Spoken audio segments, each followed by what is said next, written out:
Hello, dear friends. This is Phone Support Channel. Before you start watching this video, please subscribe to the channel and give it a like. And also write your feedback in the comments if this video helps you, or if you have any questions. Thank you. In this video, I want to show and tell you how to view the list of devices from which your Facebook account has been logged in. It's very easy to find out, and now I'm going to show you how to do it. To do this, you go into the app, and you open your profile. Then you click on the Settings button. Here you click on Account Center.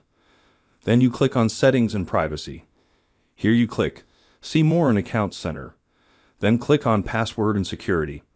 And here you select where you're logged in. Click, and then you select the account you want. And here, after you click here, you can see a list of all the devices from which you or someone else has logged into your account.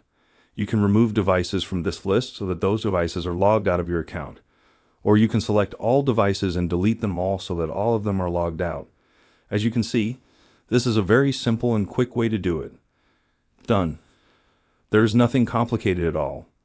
If you like this video, put likes and subscribe to the channel. And also watch other useful videos on the channel. That was Phone Support. Bye bye. See you later.